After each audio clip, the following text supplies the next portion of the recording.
Hi everyone, how are you all doing? Hope your weekend's going well. Is it time for another DVD haul? Yes, I think so.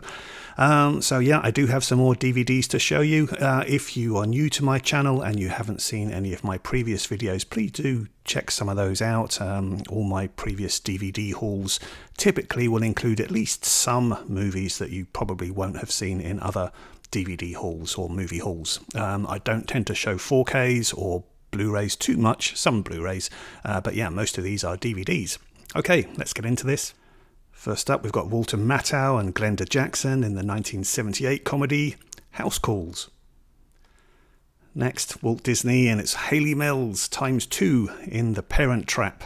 And this also has The Parent Trap 2, as well as a second disc that has a whole load of extra features, including a bit of a documentary on Hayley Mills herself, as well as the Sherman Brothers, who did a lot of writing of Disney songs.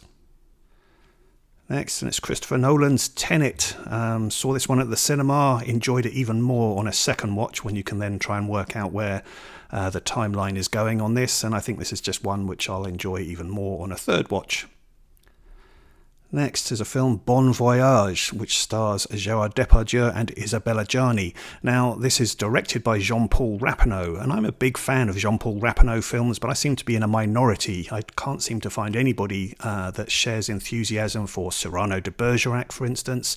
And there's a great film that I discovered last year called La Vie de Chateau, which stars Catherine Deneuve and Philippe Noiret, a really good farcical wartime comedy. Love that movie. So I'm not familiar with Bon Voyage, but definitely with Jean-Paul Rappeneau's name attached as the director, I'm interested in this. And yeah, Gerard Depardieu and Isabella Gianni have worked together a couple of times. So yeah, this hopefully will be a good one. Next, we've got this film, White God, which is directed by Cornel Mandruccio. And Cornel Mandruccio directed the film Pieces of a Woman, which has been on Netflix, which had Vanessa Kirby and Shia LaBeouf in it. But yeah, this is an earlier film from Cornel Mandruccio. Sounds a very interesting one. It's about a girl who's got a mixed breed dog that is taken away from her.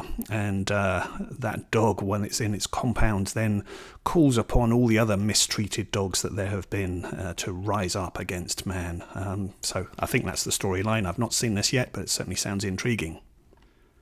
And next, from director Jonas Cuarón, relative of Alfonso Cuarón, is Desierto, which stars Gael Garcia Bernal and Jeffrey Dean Morgan. And this is a thriller concerning Mexican immigrants. Next, we've got Cole Hauser and Eva Mendes in The Cave.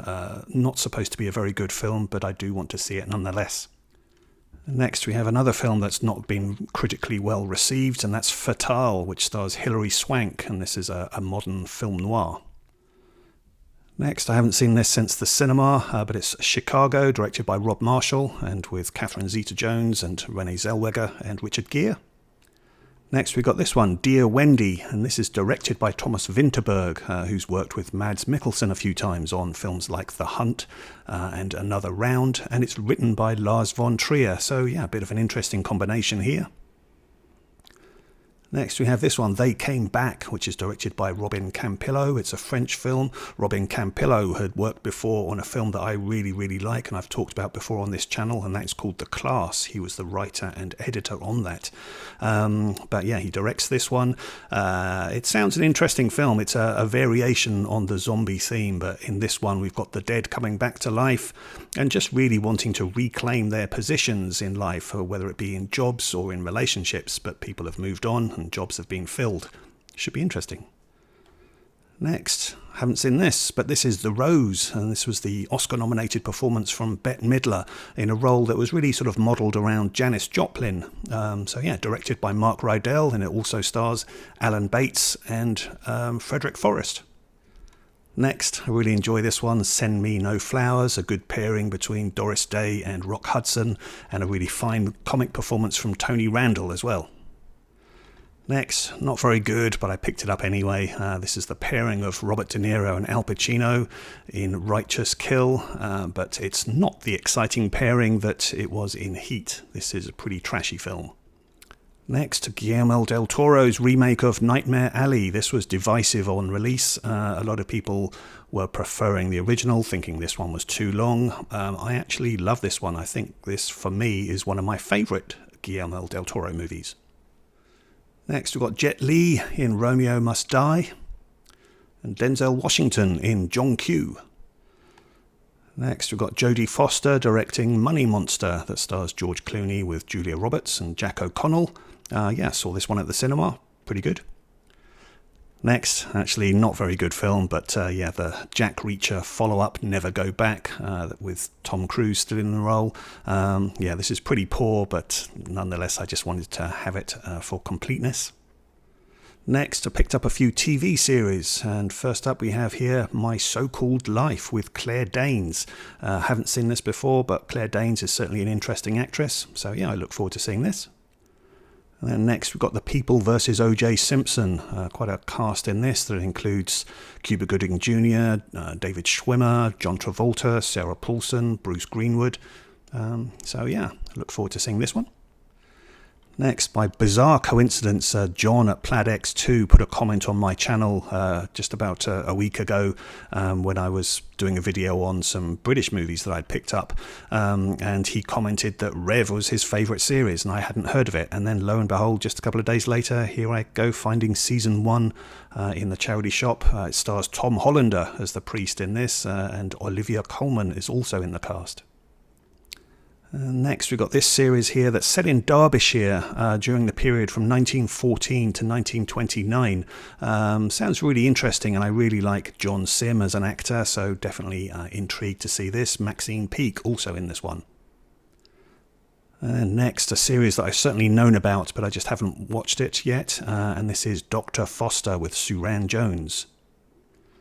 And next we've got this drama, which is post-World War II, about racism and rejection, adapted from a novel by Andrea Levy and starring Benedict Cumberbatch, Naomi Harris, David Oyelowo and Ruth Wilson. This is Small Island.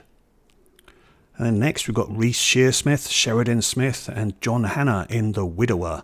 And this is based on true life events about a wife who slowly comes to the realization that her husband may be trying to kill her, having previously poisoned his previous wives.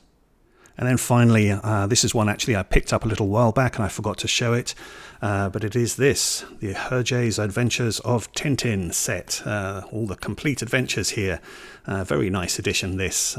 I still have a lot of the Tintin books in my book collection. Certainly enjoyed reading Tintin as well as Asterix and Obelix a lot when I was younger. I'll just show you what this set is like. So we have Tintin in America, and the Cigars of the Pharaoh, and the Blue Lotus, Tintin and the Broken Ear, the Black Island, and King Ottoman's Empire. All these covers looking familiar to you now. The Shooting Star, and the Crab with the Golden Claws, the Secret of the Unicorn, Red Rackham's Treasure, Prisoners of the Sun, The Seven Crystal Balls, Land of Black Gold, and The Calculus Affair, Destination Moon, and Explorers of the Moon, The Red Sea Sharks, Tintin in Tibet, the Castafiore Emerald, and Flight 714, and Tintin and the Picaros. So yeah, pretty comprehensive set there of Tintin adventures. I never really watched the animated versions before, but certainly, like I say, I loved reading the Tintin books when I was younger. Okay, so there we go. That's another DVD haul, another mixed bag there. A couple of movies there that admittedly are not so good. But yeah, let me know your thoughts on these. What do you think of them? Have you seen them? Any that you're interested in? Like I say, please do watch my previous DVD hauls to see all different types of movies that I pick up. Hopefully you'll join me again. I look forward to seeing you again. All the best to you. Bye-bye.